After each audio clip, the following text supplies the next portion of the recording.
we can go into a great deal about legislation. But welcome to this week's edition of the Yamhill Leadership Roundtable.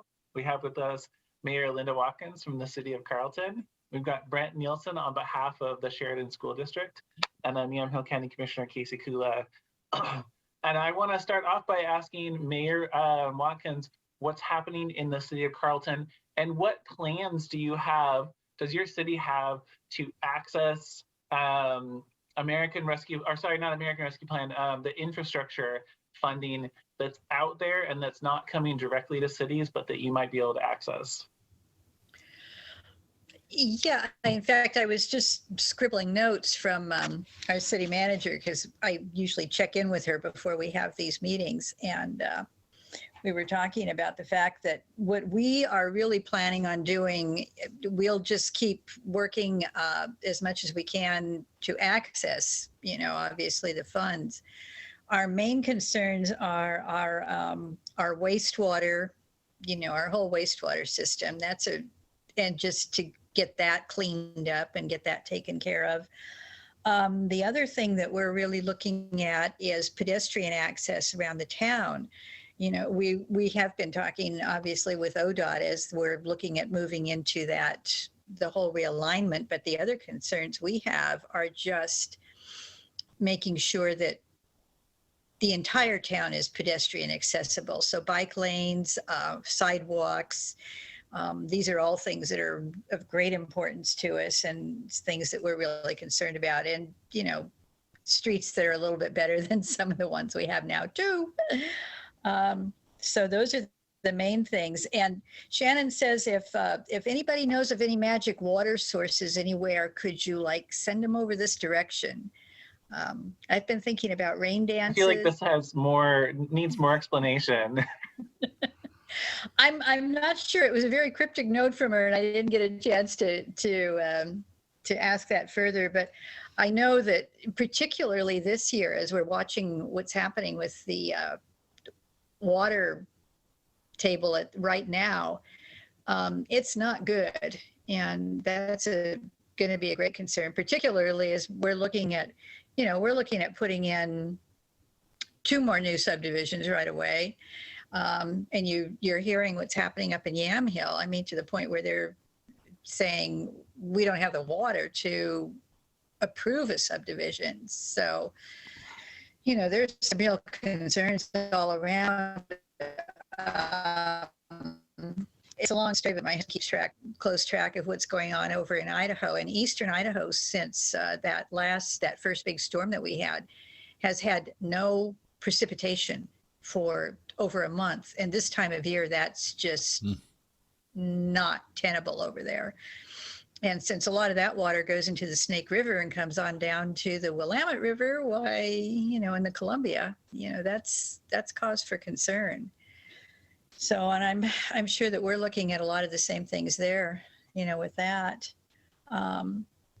We were planning on doing our goal setting last week, but COVID intervened.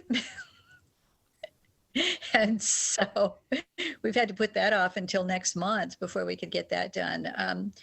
For some reason, it's interesting. I'm having closer contacts with COVID now than I've had through the entire pandemic. There are people that are very much closer to me that have become ill now than had been. And that's a little bit disconcerting. That's concerning. Although we did get our test kits in yesterday. So thank you, government, because we got those. So, and beyond that, just, we're moving forward with the civic building and moving ahead.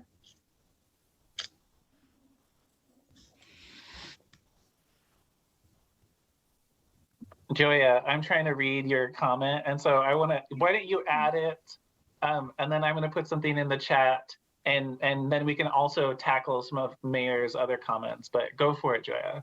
So, the state has this requirement that each community has to grow a certain amount every year, and how are we supposed to do that when we have no water? And does the state have a plan for addressing that?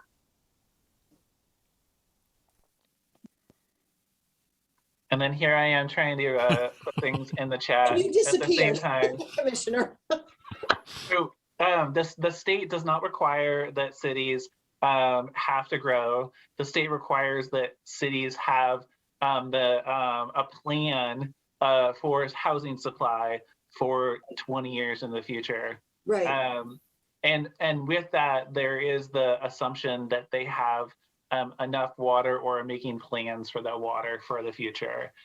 And that's primarily because cities, incorporated cities, are required to provide the option of water to members of the community, right? City residents don't have to take them up on it, which I learned from Yamhill. Somebody asked the city staff at a town hall, do we have to buy your water? And they were like, no, you don't have to. Which is an interesting thought, really. So can you drill your own well in Oregon? I lived in Arizona for 13 years, so it's a whole other, you have to go down like a certain number of feet because the Salt River Project owns almost all the water in Arizona. Yeah. So you have to go down a certain number of feet. So can you drill your own well in Oregon? I don't know. And I've lived here for almost 6 years. I should know these things, but I don't. Yeah, definitely. Well, there are drilling requirements about setback from property lines, which in most city lots would make it challenging to find a location. And I can't imagine having a drilling rig in a city lot either. But out in rural areas, yes, it's you just drill a well, and drinking water is an exempt use of a well. So if you're going to use a well for commercial purposes or for irrigation, then you have to apply to the state for a water right. But for drinking water and then for some smaller amounts of commercial use, you can just drill a well and go for it. And fascinating. Thank you. Thanks for explaining that. I appreciate that. Thank you. Yeah, I could go into so much more detail, but we don't need to. No, thank you for helping me understand that. Yeah, appreciate it. And I don't know how many other communities do this. Like Carlton, we provide we do have a water district outside of the city. Mm-hmm. And we do provide a certain amount of water to non-residents of the city. And Yamhill, that's kind of where they've run into a big problem because they have a lot of water districts outside of Yamhill. And that's where the majority of their water kind of filters into. So I don't know what we're looking at there as far as taking care of those folks. Supposedly the water that they use is only supposed to be used for domestic use and not for livestock, but I have a feeling that doesn't probably happen, but I've received emails that suggest that it's used for animals. And for sure that's I've been meddling in congressional affairs in campaigns, and so I've invited all the the CD6 candidates, our new congressional district candidates, to go on tours of the county, and I've been trying to make them good, unique, so that they all have their own special things that they know about. Yeah. And one of them, we were standing on the road beside the Yamhill's water diversion or water treatment plant. And I was explaining that particular area, it's really hard to find water if you try to drill a well. And so providing the city of Yamhill providing water, selling water to small districts is a really important part of actually being able to live out in the rural northwestern part of the county. Yeah. But you're right that when there's not enough water for city residents, there's not enough water for them. And Mayor, I was going to ask you then, what's the status of the reservoir dredging project? That's going to happen this summer? Yes, that will happen this summer. They've been doing a lot of the preliminary work, just improving the road into the dam, just doing a lot of and we got hung up last year on some filtration issues that were, I think they went in and started to do a couple of experimental dredges, and the silting was so extreme that they were not able to continue. They had to do some work to control that. So they've been working on that, getting that done. And my understanding, I think it's like the 1st of July or early July when it will finally, they figure by then the water runoff and everything will stabilize enough that it's safe to start dredging. So, at which case we'll be back on MAC water for that period, that time frame. Okay, so you're on your own city water right now. You've switched over, but you're going to switch back when you go to dredge. Yeah. Okay.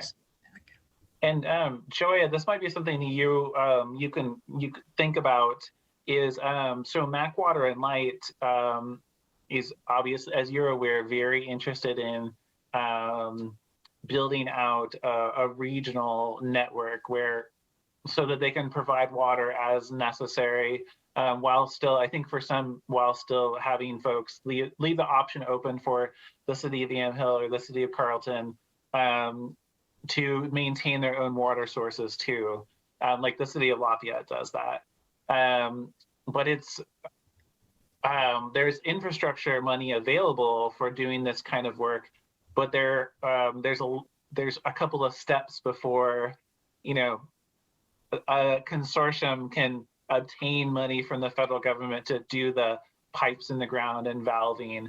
And that's really like having a plan, having legal agreements between all of the water entities, right? And we're not far enough along. I mean, I say we because I live in this community too, even though I won't be drinking a lot of the water.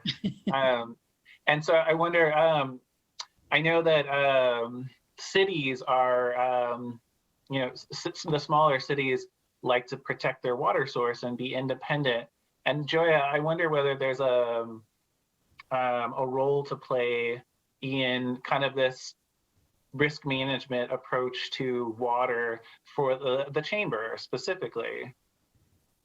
And I say that because, the chamber is business. And if we don't have water, we don't have business. If we don't have water, we have nothing. Yeah. I mean, that too. Water is right. Water is essential to our life. So that's a really good question. And I have not had this specific conversation with John Dietz with MAC Water and Light, but I'm wondering if a conversation with him, and perhaps we invite him to this forum to talk about that. I do think that we all have a role to play in, the conservation of water. Remember, I lived in Arizona for 13 years.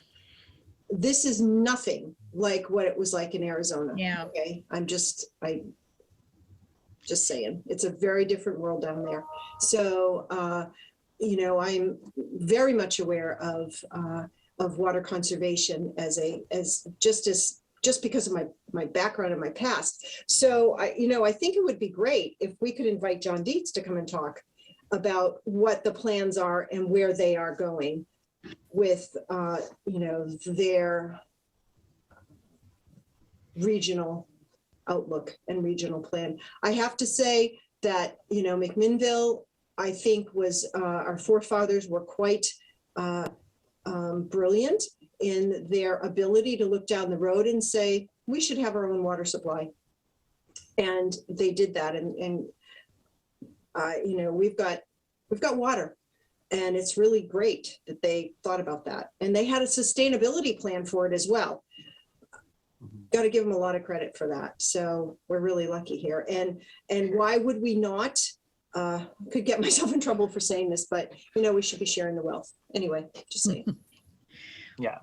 I know that, and we have reached out to the folks over towards Wilsonville and Hillsborough to talk about, for this end of the county, it's almost, I think Hillsborough has some lines that come in pretty close to Gaston as it is right now.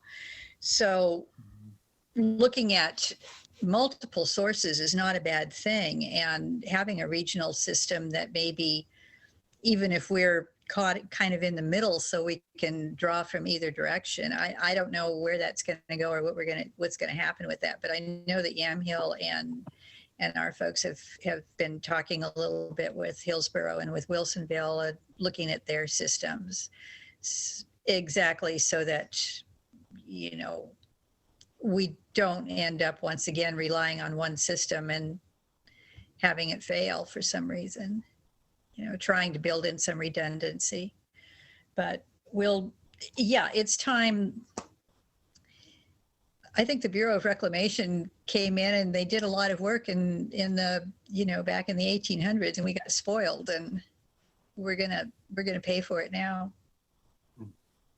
And Mayor, Joy has a question, but I was going to add, what you have expressed, you know, you've laid out the numbers for how much Carlton has grown and is planning to grow simply by the numbers of houses that are being built. Do you have a sense of, with the existing infrastructure that's being upgraded in the city's water system, how, you know, is it you're matching the water needs of residents into the future, or? I think right now we're okay, but I don't think I think we're trying to be very careful not to assume that it's going to stay that way. And particularly with what we're looking at in terms of the snowpack and the water resources that are coming into us. If this trend continues, we're going to be in trouble probably sooner rather than later. I can't give you numbers. I don't know exactly what's going on. It's just, those have been some of our, you know, casual discussions about the whole thing. Is that we need to start making a plan sooner rather than later. Yeah, okay, that's super helpful. And I will say that I know that with all the, your transmission line work, the city of Amity, you know, putting in the digital meters and replacing transmission lines, that at least the water that you're taking in is water that your customers, your citizens are getting to drink, which is a really good way to do it, right? That even if your source isn't going to be enough 100 years from now, at least you're making sure that the water you're bringing to people isn't going away before it gets to them, right? Super basic. I think one of the, particularly in the Northwest, one of the problems that we've had is that for so long, the Northwest has been like, you know, the rainforest, and there's always plenty of water, and it's never a problem. And in the last few years, we've been seeing those issues come up. And the other thing that's happened with that is that we've asked people to go like odd even watering and do some things like that. And folks generally, we as the government agencies and the water systems need to start educating people. And we needed to start about 10 years ago, but we need to start educating the citizens around this area that water is not going to be everything you want whenever you want it, that we are coming into a new world, so to speak, and a new situation. And if our climate changes continue as they have been, we're going to have to look at a different way, and we're going to be looking at what they're doing in Arizona and some of the other states that are not as water wealthy as we have been. And that's, I was going to say, that's the hard part, is just educating our citizens and our residents that it ain't the same. Yeah. It is not. I just posted, I saw this article, I get a daily email from OPB, and there was an article about the West mega drought, and that, you know, there are places in the, like you were saying, Mayor, in the West that have, you know, never experienced, but this is apparently 1,000-year plus drought that the Pacific Northwest is in. That's a long time for this to be trending in that direction. Interesting. Yeah, truly. Thank you for sharing that. It's definitely real, and the scale is so far beyond what our own lives can understand. But I will say that, like Mayor has expressed, you know, I've seen it on the farm, but also in our forests just over the time I have been on this earth. Oh, yeah. Yeah, it's pretty scary. Oh, so I will say, coming back to regionalization, the team at Mac Water and Light and I sat down with our congressional delegation to really look at what here's the scenario, here's the overview of their water system. Are there ways of funding the kind of the next round of work, which would be, essentially paying for, covering the cost of doing the planning and the contracts with each water district. So just as an update, if that makes sense, Joya, for you, because the infrastructure plan is set up to fund something that you've got on the books, you've got your engineering, you're ready to go. Thank you for bringing that up. The other thing too is I'm on a lot of listservs. And so I get a lot of emails from the USDA as well. And they always have money to share with communities, but they've got to be rural communities. And MAC is right there on the edge. So I don't even know that we qualify, but I don't know if, Yamhill or Carlton or some of those other communities might qualify for some of those USDA dollars to help with infrastructure. And so Mayor Watkins, I'll try to remember to keep an eye out for those emails. And if there's one that talks about, water infrastructure or something like that, I'll forward it to you. If nothing else, maybe I can help. That would be great. Thank you, Joya. I think we do work with USDA, but it's always, I'd rather have doubled up information than not have the information at all. So whatever you can send me that way, that'd be great. And by the way, it's super easy to just go to the USDA's website and sign up for all this stuff. Sometimes it's a little bit of overkill, but you never know what might, pop into your inbox, and you read the headline and you go, oh, I need to read that, because there's a lot of it. It can be a bit overwhelming. I'm not gonna lie. Grant has unmuted himself too. I want to see if he has a. Oh, I unmuted myself. I had a dog barking in the background, so he stopped. Oh. So yeah. So. All right, never mind. And Joya, one of the challenges for smaller communities has been that USDA money is almost entirely loans. And that isn't always true, but it's mainly true for the money that would come to these smaller cities in our community. And sometimes you can make it work, but it requires doubling or tripling people's water bills. And many people in our smaller communities are right on the edge of being able to afford what they have. And so one of the benefits of the infrastructure money is that it is grant based, even if it comes with a match that's needed. And ideally, the money that came through the county can be used as a match. But I would also say that I know that the Mac Water and Light is pretty committed to not having debt. And so that's another component of it too, is that even if they did qualify for something, it's one of those long-term vision things of not carrying it. Yeah. But Mayor, were you going to add something and I interrupted you? I was just, when you were talking about the USDA and the loans, and that's one of the problems that we have here is that, our citizens we were looking at that the other day, and right now I think our average income was just high enough that we don't qualify for some of those, but it's like, $5,000 more is on the average income than what USDA would look at for doing loans and doing some grants and stuff. So it really, and that's the problem for the small communities, is we don't have the people and we don't have the income to really afford some of these things, but we're just out of the range, just enough to cause problems. It's the same thing homeowners deal with in that. And trying to explain to our citizens why, I think it was like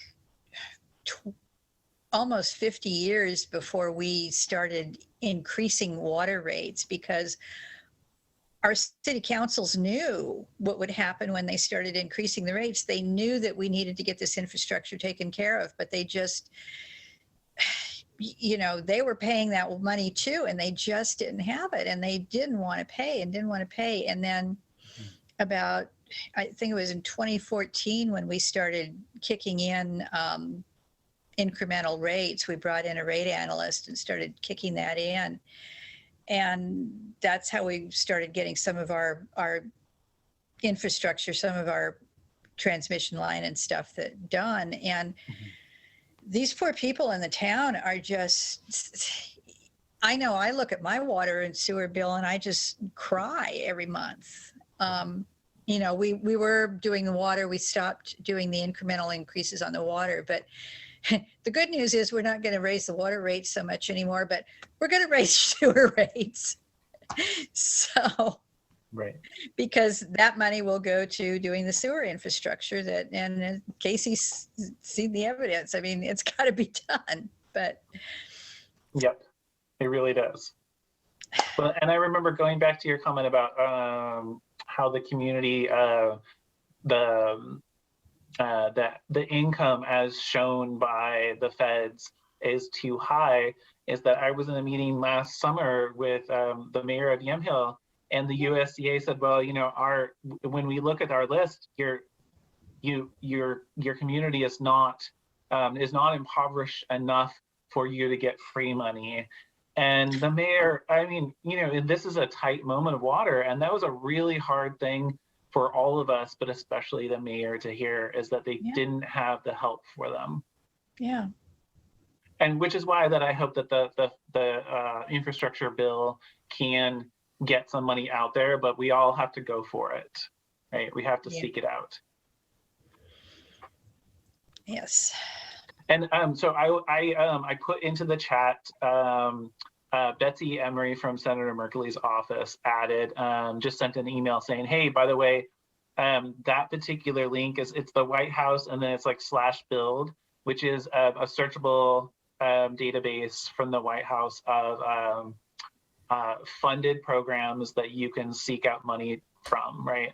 And so for Yamhill County cities, right, some of it is, if you want to look for sewer, you can search for sewer in it. Yeah, with the hopes that we can actually get some of this money to come into the community. So is there any latitude where the definition of rural or poor changes? Because while the mayor was talking, that's exactly something that we've looked at also, where, looking for different kinds of federal money, and they say, you're not eligible, you're not rural, which is kind of ridiculous when you look around and you say, well, then what do you mean? What is rural if we're not rural? Yeah. Yeah. Is that something that's a written in stone definition, or where does that come from? My understanding, and Mayor can correct me if I'm wrong, but the census includes the community, it's community something surveys, which is the more in-depth version. And that one looks at income by census block. And so that's really the thing that drives a lot of the eligibility, is there somebody within that? And then the other part of that is, how many people are there in this census block to determine whether or not you're rural or not. It's similarly restrictive as when you go to, we've looked at going to the USDA on broadband, and they say, well, your area is covered, but you have internet service, generally speaking, in some of these rural areas. And we're like, no. And they're like, well, you have the option to buy satellite here at $300 a month or whatever. And we shake our heads and then walk away trying to figure out how to make it work. And one of the challenges with the census block, the census tract household income, is that it doesn't see the range, right? The range. It says, here's a number, which is, we attempt to get at the average household and how much they're making, when really there is a tremendous range. And for most people in government, and we're trying to work on access for this group of people here, who really aren't represented when you look at that median number. Yeah, I mean, we fight that here because, you know, yes, we have some people who are moving in who are higher income, and some of the newer folks that are coming in and moving into town do have higher incomes.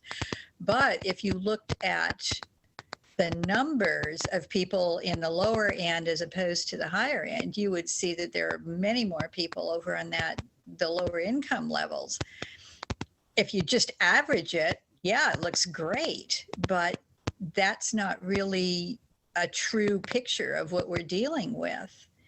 And I don't know how to get that point across. And particularly as we're seeing more and more of this development and more of this kind of migration from the northern counties, from, you know, from Portland and Washington County and all of that, moving down, we're going to see it looking like, you know, maybe our income levels are higher, but they're really not, you know. But you bring in 30 new families that are a little bit higher income than the other 100 or 1,000 households, and it completely skews the numbers. Right. Well, we started off with Mayor Watkins. I wanted to make sure that we had a chance for both Brent and for Joya to also share any updates and things for the community. And with that, to make sure that we don't lose her before she goes to another meeting, Joya, what would you like to share with the rest of us here beyond what you talked about now and with the community in general? Thank you. I'll be really brief because there isn't too much. I mean, things are going great. We're busy. You know, we're planning for Lemonade Day and Turkey Rama and I don't know, a host of other things. You know, we're always busy, greeters and things like that. Our economy, I sat in on a webinar today with American Express and an economist with The Economist International talked about the economy and trends for 2022. And I won't summarize it, but I'll send you the report. So I'll send it to the group. And it was just super interesting that, you know, I think the economy looks good right now, and it looks like we may be doing okay. Inflation is not very pretty right now. So that is obviously an issue. And I don't know if you've been to the grocery store lately, but certainly things are far more expensive. And if you tried to buy gas lately, it's a lot more expensive. So, you know, we talk about people that are struggling and living on the edge. This is not helping with that as well, right? It's pushing them either further into untenable situation.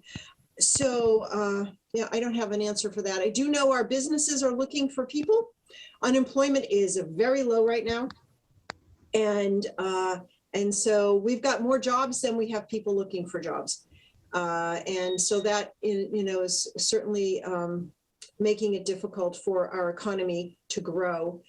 The other thing I wanted to tell you is on February 24th, we are going to be having a webinar at noon with a couple of folks from the Oregon Employment Department, and they're going to be talking about Oregon economics. And so we're going to have a broad view of Oregon, and then we'll have a little bit closer view of what's happening here in McMinnville and in Yamhill County. So I'm excited about hearing that. And if you are interested, give us a call. It is, you know, free to our members, of course, and to the community if they're interested. So that's a possibility. And that's I think that's all I have. I would like to say that, you know, the Newburgh-Dundee bypass, I think would be great, Commissioner, if we maybe had someone come and talk about what's happening with the bypass and how that's coming along. Of course, we're still looking for money, and they keep continuing to design. I know you sit on the committee, so I don't know, just a thought. Anyway, that's it. That's what I got. That's what's happening here at the chamber. Awesome, Thank you. Thank you. Yeah, Thanks. and I believe that the last time I heard from Gail Krumenauer, which I think she's the employment economist, or maybe she's the chief economist for the employment department. She was saying that there are 10 jobs, that are 10 positions open for every 7 people who are seeking a job in Oregon right now. Yeah, So more jobs than bodies. Gap. Huge. And I will say that, oh, sorry. No, go ahead. On the bypass, So Oregon Department of Transportation has been seeking public comment on how to spend what they call the flexible money that's coming from the infrastructure bill. And they have designated that there's money going to these programs. And then they've put together a pot of money that's another 400 million. But then 200 million of that, they've actually said, no, actually, this flexible money, we're not spending flexibly. So of the remaining 200 million, they are considering some funding that would go to projects like the bypass. But then there's also a separate pot of money that's essentially a match that they have set aside to say if a community has a project that needs federal money that's well in excess of what we have coming in, that we'll set aside this money as an ODOT match for federal dollars. And so that pot of money has the potential to be very helpful for the phase 2 construction on the bypass. And that requires that, mainly that Yamhill County and the tribe together are willing to be the kind of the lead funders on the local match. So there'll be a local match and then a state match for federal dollars. But that would allow us to complete construction from there's enough money to fund a new interchange at Highway 219 and where the bypass stops. But then from the interchange, like a safe new interchange that doesn't have a light, from that interchange up to Rex Hill, we have the potential to fund that. And that's already allocated money in the infrastructure bill. So that's kind of the status of it, but it's a great idea to pull in some of the people who spend a lot more time on it than I do. People call me and ask me about it all the time. And I sit on the committee and, you just gave a great, assessment of what's happening. And thank you for doing that, because it's such a huge program for this area. And I was at a meeting when I first got here, and then a gentleman who was probably well into his 70s stood up in this meeting and said, we've been talking about this bypass for 50 years. And I thought, holy camoli, that's a long time to be waiting for this kind of infrastructure to happen. And so I think it would be great if more people in our community were apprised of what was happening with that. And this is a perfect venue for that, because those people don't come to those meetings, right? Right. So right. I will say that I spend a lot of time testifying in front of the Oregon Transportation Commission, Mhm. and the bypass lobbyists and the Parkway Committee would love to have me just focus on the bypass, but generally I say three things. I say that, when people ask me, or when people tell me in the community what their concerns are, they're like safe ways to walk and bike around. I just want to walk my dog safely on the road, especially for county residents, and then safe intersections. So where a county or a city road hits a state highway, and Highway 18 is a great example of it. It feels like there are always collisions on Highway 18, and then finishing the bypass. And so I always lead with that. It's like these are some things that our community needs that you may not be hearing about because you have a I-5 Rose Quarter project that you want to do, or replacing the interstate crossing on the Columbia River. But I try to remind them that rural communities have needs that are not nearly as expensive as a new bridge. Right. And well, the other part of that too is it's not just Yamhill County that is impacted by the Newburgh-Dundee bypass. It is everything from here to the coast as well. And so even the communities on the coast are impacted by the fact that, you've got a bottleneck here with this bypass. Truly. So it's not just Yamhill County. It's not just us. And it's everybody in Portland that's trying to get to the coast, or even coming to wine country, that has to navigate their way, down 99 from Portland, or I-5, and then come, through Donald and take the back road, right? So anyway, that's my 2 cents. Truly. I appreciate it. Thank you. Oh yeah, Thank you, Joya. And Brent, what would you like to share today, if you have any updates? I'm pleased to say I don't really have any. It makes my life feel very simple. There's things here or there, but nothing that's really to the level where. So yeah, that sounds good. we're churning ahead. That's very awesome. I will say that out in the community outside of Yamhill County, I try to always put a plug in. Like, that there's a community working on a career and technical education out in the West Valley of Yamhill County. So, yeah, thank you, Mayor.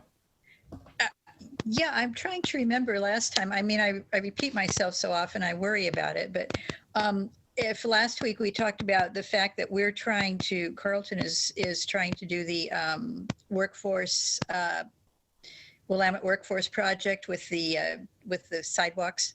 Mm-hmm. And yeah, because I wasn't sure if Brent had any folks that might be interested in being involved in that or that wanted to. I think when we get to that point, we probably will. We're not quite there yet. So I think we're still, in the design and, how are we going to do this thing? Yeah, I think right now we're still open for maybe students or individuals who want that cement concrete work experience. Oh, okay. So just mentioning it, if you've got somebody. So should I have Superintendent Vickery reach out to you? Yeah, I would reach out to our city manager, Shannon Beaucaire. Okay. She would be the person to check in with on that. Yeah. I know that they were looking for people who wanted to participate, and I haven't talked to her this week, so I don't have an update yet on this week, but. Because she'll be much closer to the, what students are how they're being pulled and stuff like that. So okay. I'll suggest she get in touch with Shannon. Yeah, I just wanted to mention it. Yep. I think it's a really good plan. Yeah. And then I will say that from my side of things, Brent, you were about to say something. No, I may have been about to say something and then I thought better of it. All right, that sounds good. You can leave us all slightly peaked. Yeah, let's just say that we're dealing with a different side of the water issue than what you guys are talking about. And are you in the floodplain at that site? Yeah, and so that's one of the things I'm having to learn a lot about is FIRMs and BFEs and how to retrofit a building that exists and slab on concrete doesn't get raised very easily, or slab concrete doesn't get raised very easily. And so, yeah, all sorts of fun stuff. Do you have to build into it open flaps that open so the floodwaters can go through? I'm just kind of like, well, there's, as I'm understanding it, there's kind of three options. We can either berm around the whole property, which then would raise us above that, a foot above BFE. We can do dry flood proofing, which essentially is, it's the way I conceive of it is it's putting metal against the whole outside. So it gives you that 1 foot cushion on the outside. Or you raise the floor to where the whole floor is a foot above the floodplain. So, and then I'm sorry, this is really in the depths of this, but presumably you also can't raise the base flood by your actions. So how are you addressing that? Or should I not ask? There's lots of questions here. As I understand it right now, and this is really a pretty recent issue that we've been looking at. If you are not a foot above what they call BFE, which is baseline flood elevation, then you are limited to doing 50% of your value in substantial improvements. And that's a hard limit because this community has to do that in order to stay in the federal flood insurance program.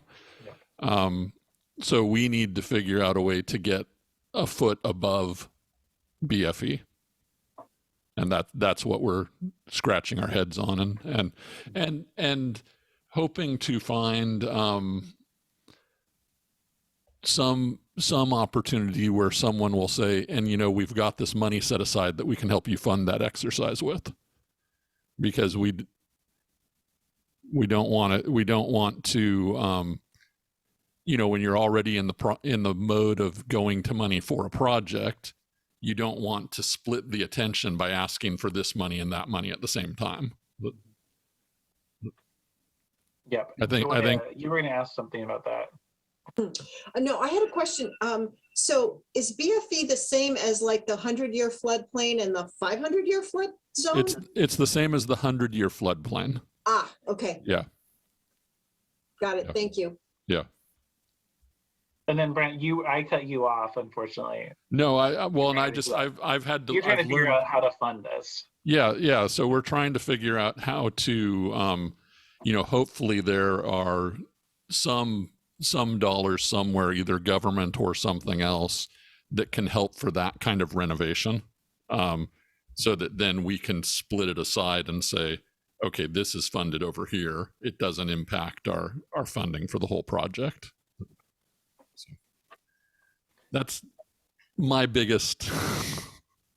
Well, I appreciate you letting us know about that, because at least other people can be thinking about it and keeping our ears out.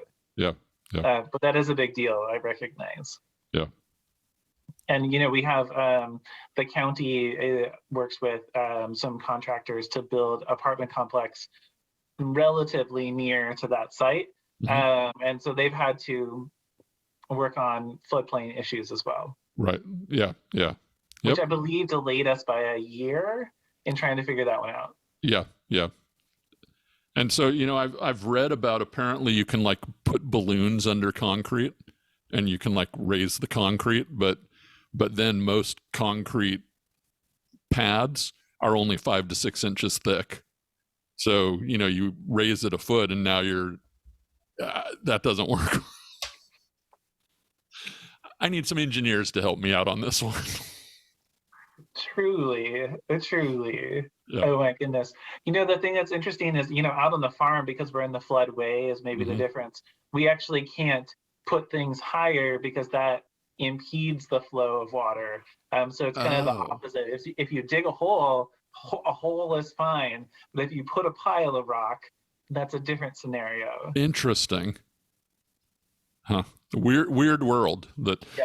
But so I was just, I was thinking about all that as Mayor and Joy were talking about water issues, and I'm going, yeah, I've got a whole different issue with water. Oh my gosh, you certainly do. Yeah. Well, it doesn't mean we don't have floodplain in town. It just means that we've got other ends of it too. Yeah. Sorry. That is very true. Very true. In fact, you used to have a nice big lake that you don't have anymore, Mayor Watkins, too. So. Yeah, there's been talk over the years about that, and I don't think we're going to have the lake back. And that was, yeah, that's interesting. In fact, next time you're over Carlton Way, give me a call. I've got some property I wanted. Yes. It's in the county. Awesome. Well, I wanted to make sure everybody knew the good news from Yamhill County Public Health around COVID is that they have described it as a precipitous decline in total case counts, which is wonderful news. But we still have people who are hospitalized. We're still having people who are suffering from COVID. So we're not out of the woods yet. But we do have, as you heard between last week and this week, an end in sight for the indoor mask mandate. I did want to ask Joya, though, along those lines, have businesses expressed that they want to keep continuing to require, because they will have that option? Or is everybody like, we'll be done when the state is done? I think it's going to depend on the business. I have not heard one way or another. I think there are businesses who are just over it. And there are others who are saying, we're going to continue with the mask mandate. I particularly healthcare settings. I think you'll see that that will continue to happen in the healthcare setting, and you may see a relaxation in other public buildings like restaurants, et cetera. But once again, I do think that you will see businesses who are saying, we want to continue this, and others who are going to say, we're done. So it's all over the place. Yeah, well, that's good. It's good to at least hear kind of what folks are thinking and talking about. Sure. Yeah. Of course. Thanks for asking. Oh yeah. Are there any other comments or questions? I will say that right now we're working at the county on the rest of the American Rescue Plan money. So we should have a grant program that opens up for the nonprofits. Well, we do have it open for the nonprofits. It's closing Closes March beginning of 7th. next month, doesn't it? in March. March Yes. 7th. Yep. And so that one, I'm very excited that that's going forward and that we're almost to the stage of evaluating those. Just very exciting. Thank you for doing that. We really appreciate it because it's important. There are so many not-for-profits that really struggled through this. And so on behalf of them, I'm going to say thank you. And thank you for including associations, 501c6s as well. Oh, So yeah. the Chamber, MDA, organizations like that are all eligible to apply. Thank you. Well, and Joya, that's a good mention. Do you remember way back in the day in 2020, how there were programs that specifically excluded and chambers such as McMinnville Chamber were like, we are struggling to survive to actually help businesses as much as the businesses are struggling to survive right now. Yes, but you did stand up a program to help us, and we are grateful for that because it wasn't a ton of money, but it was money to help us, and it really did help us. So we're very, very grateful for everything that the county has done to support not just the chamber, but the other businesses in our community and the not-for-profits. So thank you for that. Well, I think, I think it was very clear, especially early on in pandemic, how important those relationships and networks were for getting personal protective equipment out or getting information to the governor's office. Like those lines of communication were so very important, and yet there was no way to help support those lines of communication such as chambers, right? We got to keep our staff and we got to continue doing the work that we do. It was very different. It looked really different, but we were able to continue doing that. And it was important. It was important for our members in our community to have an organization. We became the hub of information. We started keeping everyone apprised. I was on meetings with you all the time. Oh my goodness. And so many other meetings. Afternoon. So many other meetings, but it was So many. Yes, that makes sense. So we also have coming up, we will be approving in the next few days, the next few weeks. So it's not on this agenda, but it should be on the next one. 2.2 million that'll go of American Rescue Plan dollars that'll go to the folks at the Early Learning Hub to be distributed in grants to childcare providers. And whether that's facility development or like stipends and scholarships, or to help providers either recruit or retain employees, it'll be up to the Early Learning Hub to decide which of those things get funded. Because we aren't experts in this. And the Early Learning Hub knows a lot more than us. How about that? Yeah. That's good. Thank you. Yeah, truly. Are there any closing thoughts for today? All right, well, thank you all very much. Stay safe out there, and we will see you next week.